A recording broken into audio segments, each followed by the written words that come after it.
dibentuk oleh kita. Tidak. Begitu saudara menerima Christ itu dengan sungguh-sungguh loh ya, bukan cuma karena orang tua, karena apa? Kita bergumul dengan anak-anak kita. Saya beritahu terus anak-anak saya gitu, kamu jangan karena kenal papamu pendeta kalau kamu jadi Kristen, kan? Kamu harus ketemu dengan Tuhan sendiri. Sampai kemuliaan Tuhan itu kamu dapatkan. Kalau tidak, kamu pun dibuang. Bukan karena papamu pendeta, bukan karena kamu ke gereja Gloria, ke gereja besar, ya bukan. Tapi karena kamu harus ketemu dengan Kristus. Nah, saudara, kita harus ingatkan anak-anak kita supaya ingat bahwa hidup dia bukan melayani orang tuanya, tapi melayani Tuhan. Apa yang bisa kamu kerjakan untuk memuliakan Tuhan? Jadi kamu ambil apapun, jurusan apapun, mau kemana, nah ke situ yang paling memuliakan Tuhan kamu ambil, yang paling berisiko kamu ambil, kamu tatakan di situ. Ya, nah saudara, hati yang terpaksa, hati yang karena program dan semuanya itu adalah bentuk-bentuk luar misi. Begitu itu ada kendala dan kemudian berhenti, maka hati misi kita berhenti semua. Dan saya percaya hati misi yang sejati tidak akan berhenti. Jadi kalau saya diberitahu orang, Pak Agung jangan kemana-mana, Pak Agung udahlah, jangan pergi bermisi, jangan kabarkan Injil. Setelah saya langsung katakan pada orang itu, kamu membunuh saya. Kenapa? Karena bukan hanya saya pendeta seperti harusnya, kamu juga seperti itu harusnya. Kalau tidak, kita celaka sekali. Kalau dikatakan Rasul Paulus, kita pasti celaka. Tidak mungkin kita kerjakan itu. Ya. Terus kita masuk di dalam tahap selanjutnya. Ya. Kita lihat. Nah, sekarang kita baca berita utamanya itu apa?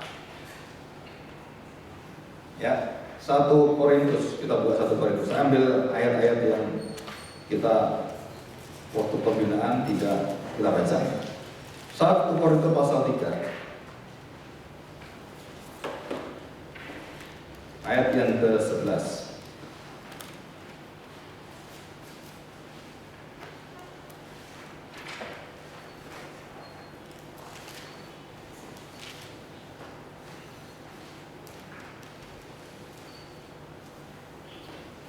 Nah, saya akan bacakan. Saudara dengarkan baik-baik ya. 1 Korintus pasal 3 ayat 11. Dasar dan bangunan. Ayat yang 10. Sesuai dengan kasih karunia Allah yang dianugerahkan kepadaku. Jadi itu anugerah ya, kasih karunia, bukan karena Paulus. Aku sebagai seorang ahli bangunan yang cakap telah meletakkan dasar dan orang lain membangun terus di atasnya. Tetapi tiap-tiap orang harus memperhatikan bagaimana ia harus membangun di atasnya. Ya, jadi ada arahannya. Arahnya apa? Ya batu yang dasar itu loh, yang menjadi pengarah kita. Jadi hidup saya, keluarga saya, gereja saya, itu siapa yang mengarahkan semua? Bukan yang di luar mengarahkan saya, bukan yang di dalam hatimu. Fondasi dasar itu yang menjadi batu penjuru yang mengarahkan seluruh batu-batu yang di atasnya. Di situ. Jadi visinya siapa? Itu fondasinya siapa? Yang memotivasi kita, yang menggerakkan kita, yang menuju kemana, semua itu siapa? Nah, Saudara Paulus dengan jelas mengatakan, karena tidak ada seorang pun yang dapat meletakkan dasar lain daripada dasar yang telah diletakkan, yaitu Yesus Kristus. Saudara, kalimat pertama Paulus mengatakan apa? Karena kasih karunia, karena anugerah Allah, Paulus membawa nama Yesus kepada bangsa-bangsa, kepada suku-suku bangsa, ke kampung-kampung, ke desa-desa, ke kota-kota, ke tempat-tempat pelayanan yang dibukakan oleh Tuhan. Karena anugerah kasih karunia Tuhan, saya membawa ini, saya meletakkan ini. Jadi yang meletakkan itu Paulus, iya. Yang memberitakan Paulus, betul. Yang memberitakan dan juga menyampaikan berita Injil Kerajaan Allah atau Yesus sebagai pusatnya itu, yang meletakkan siapa? Manusia. Tapi dia sadar betul bahwa bukan dia. Dia mengatakan karena kasih karunia dan anugerah Allah, aku meletakkan ini. Saudara, kalimat ini sederhana. Kenapa sederhana?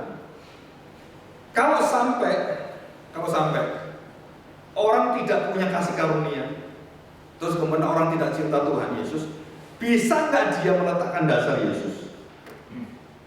Apa jawabannya?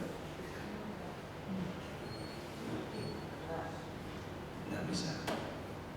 Banyak gereja-gereja hamba Tuhannya tidak pernah kenal Tuhan dengan sungguh-sungguh. Lalu dia meletakkan apa? Saya tanya, meletakkan apa? Apakah dasarnya Yesus? Enggak. Dia lihat, oh di sana lagi ngetren. Dasarnya apa visinya? Oh ya ikut ya. Letak. Dasarnya gereja lain diletakkan di hidup kita. Di sana ngetren apa? Oh lah begini-begini. Oh menjangkau orang-orang daerah itu mahasiswa. Jadi trennya apa? Oh ya visi kita menjangkau mahasiswa, taruh mahasiswa. Saudara, Tuhan menyerahkan peletakan dasar itu kepada orang-orang yang mendapatkan anugerah Tuhan. Selain orang yang mendapatkan anugerah Tuhan, tidak akan bisa meletakkan dasar fondasi benar. Tidak mungkin. Ini firman yang betul-betul jelas, dan Paulus mengatakan, kenapa kamu bisa beralih kepada dasar yang lain? Kenapa kamu bisa beralih pada Injil yang lain? Itu di Galatia. Kenapa pikiran bisa tertarik ke sana? Apakah kemuliaan Kristus ini kalah dengan kemuliaan dunia dan para pembicara filsuf dan pikiran-pikiran filsafat itu? Kenapa, saudara? Jadi ada problem yang pertama sudah diletakkan benar oleh hamba Tuhan yang mendapatkan kasih karunia benar, tetapi jemaatnya nggak benar sekarang. Pemimpinnya nggak benar. Nah di situ Paulus marah sekali. Kamu yang kamu pikirkan apa? Kamu mencari pembicara-pembicara dari luar yang supaya mengenakan telinga jemaatmu, dongeng-dongeng yang waduh senang orang seperti itu. Efesus menceritakan ini. Filsafat yang kosong, pengajaran-pengajaran yang palsu itu. Saudara, Paulus marah. Nah, kita kadang-kadang melihat tidak semudah yang kita pikirkan bahwa bermisi itu adalah kasih karunia. Kenapa kasih karunia? Karena saudara mengerti Kristus itu yang menjadi dasar hatimu. Jadi dasar hati setiap misi yang dibawa oleh seluruh rasul itu apa? Beritanya apa? Yang diletakkan itu apa?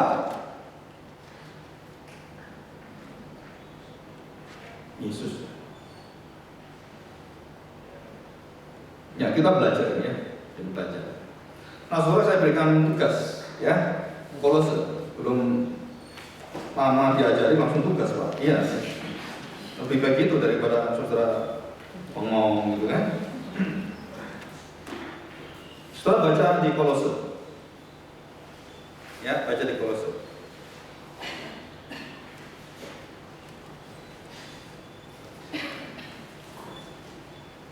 Baca di kitab Kolose. Nah, saudara nanti ada pertanyaan begini. Saudara, carilah tentang Kristus dan seluruh peranan, pekerjaan, dan berkat yang diberikan di dalam Kristus itu apa? Ya, tadi pagi Pendeta Puji membawakan Kolose pasal 3. Kolose pasal 3. Terus saya catat di handphone saya. Ya. Ini contohnya saya baca itu dan saya mendapatkan banyak berkat. Ya.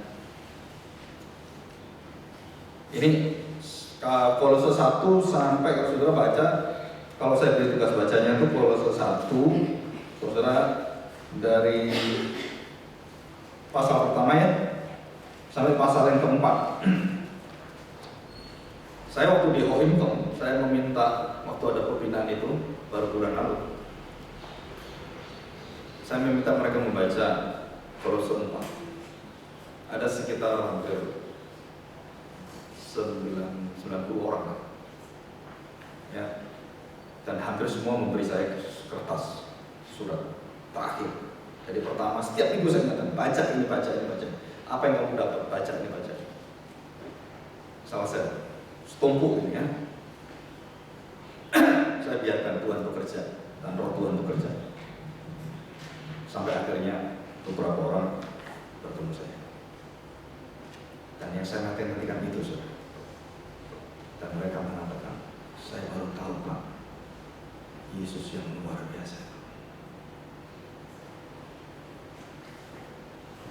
Dan dia membaca, saya baru ngerti Pak. Bapak ngomong itu tiap minggu, kenapa dia ngomong?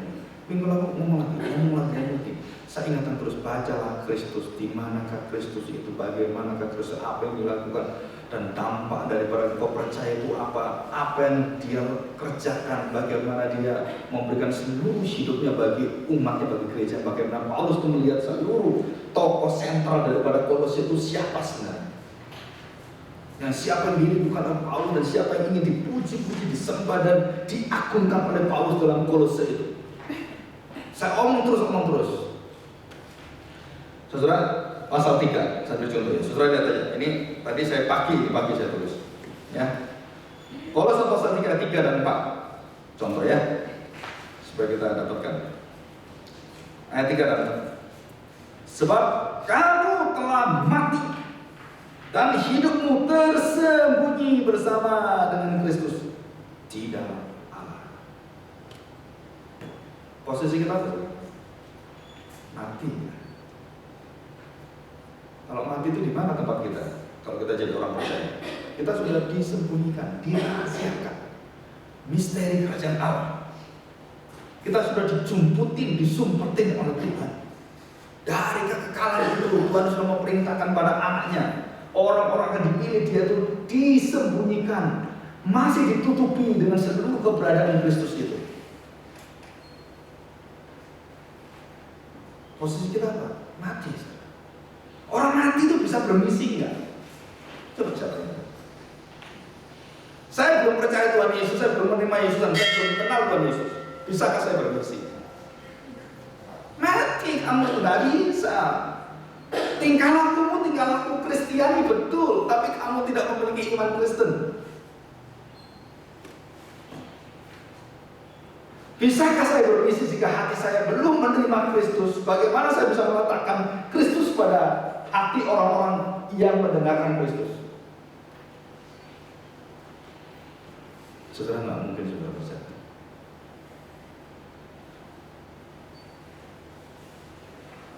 Jadi kalau kita lihat, kita ini mati, kita disembunyikan dalam Kristus,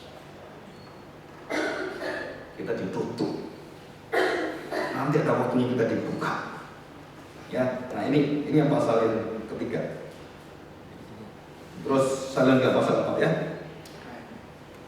Apabila Kristus yang adalah hidup kita, tadi mati loh. Hidupnya siapa kita? Hidup saya? Bukan. Keinginan saya? Bukan. Kemauan saya? Bukan. Jadi kita belajar seumur hidup, saudara, mengingini apa yang diingini oleh Yesus, menyenangi disenangi oleh Yesus, memikirkan apa yang diberikan Yesus, dan itu dikatakan oleh John Owen. Saya baru John Owen menuliskan the death of the dead in the death of Christ. Kematian di dalam kematian setiap orang percaya di dalam kematian Kristus, dan itulah kematian yang membawa hidup kebangkitan yang baru. Jika saudara tahu hidupmu sudah tidak ada akunya lagi, engkau dikatakan engkau tahu Yesus hidup, dan itulah hidup kekal. Baru kau boleh ngabarkan Injil. Kalau kau belum memiliki itu, kamu kabarkan Injil, semua itu adalah menghakimi dirimu sendiri. Pedang bermata itu akan hantam hatimu sendiri. Semakin kamu rajin mengabarkan Injil, kamu semakin munafik. Kenapa? Karena kamu tidak mempercayai Kristus dalam hidup. Jadi Paulus katakan, apabila Kristus yang adalah hidup kita menyatakan diri, kelak kamu akan menyatakan diri bersama dengan Dia dalam kemuliaan, dengan kemuliaan yang luar biasa. Ya, nah surah ini luar biasa ya. Ayat 10, pengetahuan benar menurut gambar kalibnya. Jemaat semua dibawa kemana? Sampai dengan Efesus pasal 4:16. Dari 14, 15, 16 dikatakan bahwa di sana bahwa kita dibawa ke dalam pengenalan sampai kepada sumber daripada seluruh hidup gereja, kepada kepala. Nah ini sama, dikatakan sama. Ayat yang ke-10, saudara perhatikan. Dan mengenakan manusia baru yang terus-terus diperbarui. Untuk apa? Memperoleh pengetahuan yang benar menurut gambar Khalifnya. Siapa gambarnya ini? Siapa wujud rupa Allah ini? Saudara siapa?